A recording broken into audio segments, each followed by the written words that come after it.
ನಮಸ್ಕಾರ, ನೀವು ನೋಡ್ತಾ ಇರಾ ನ್ಯೂಸ್ ಫಸ್ಟ್. ನಾನು ವಿದ್ಯಶ್ರೀ. ಈ ಕ್ಷಣದ ಪ್ರಮುಖ ಸುದ್ದಿಗಳಿಂದ ನೋಡ್ತಾ ಹೋಗೋಣ. ಅದಕ್ಕೂ ಮೊದಲು ಹೆಡ್ಲೈನ್ಸ್. ಖರ್ಗೆ ಕೋಟೆಯಲ್ಲಿ ಆರ್ಎಸ್ಎಸ್ ಪಥ ಸಂಚಲನ, ಬೀದಿ ಬೀದಿಗಳಲ್ಲಿ ಕೇಸರಿ ಬಾವುಟಗಳ ಕಲರವ, ಪಥ ಸಂಚಲನ ಸಾಗುವ ದಾರಿಯಲ್ಲಿ ಬಿಗಿ ಪೊಲೀಸ್ ಬಂದೋಬಸ್ತ್.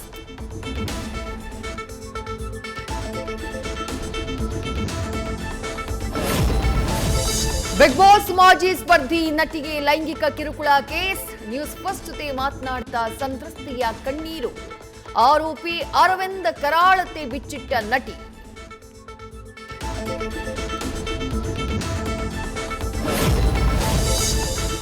ಎರಡು ವರ್ಷದಿಂದ ನರಕ ತೋರಿಸಿಬಿಟ್ಟ, ಮನೆಗೆ ಲೆಟರ್ ಕಳುಹಿಸಿ ಚಿತ್ರಹಿಂಸೆ ಕೊಟ್ಬಿಟ್ಟ.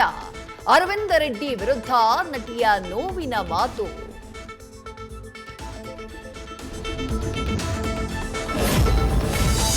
ಗೋಲ್ಡ್ ಡಿಗರ್, ವೇಶ್ಯಾವಾಟಿಕೆ, ಅಕ್ರಮ ಸಂಬಂಧ ಅನ್ನೋ ಆರೋಪಗಳೆಲ್ಲ ಸುಳ್ಳು.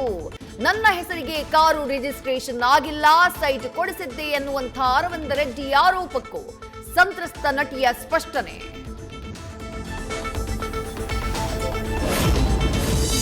ಮೃಗಾಲಯದಲ್ಲಿ ನಿಲ್ಲದ ಕೃಷ್ಣ ಮೃಗಗಳ ಮಾರಣ ಹೋಮ, ಬೆಳಗಾವಿಯಲ್ಲಿ ಮತ್ತೊಂದು ಕೃಷ್ಣ ಮೃಗದ ಸಾವು, ಸಾವಿನ ಸಂಖ್ಯೆ 29ಕ್ಕೆ ಏರಿಕೆ. ಬದುಕುಳಿದ 9ರಲ್ಲಿ ಇನ್ನೊಂದು ಕೃಷ್ಣ ಮೃಗಕ್ಕೂ ಸೋಂಕು. ನ್ಯೂಸ್ ಫಸ್ಟ್, ನಿರ್ಭೀತಿಯಿಂದ ನಿಮ್ಮ ಪರವಾಗಿ.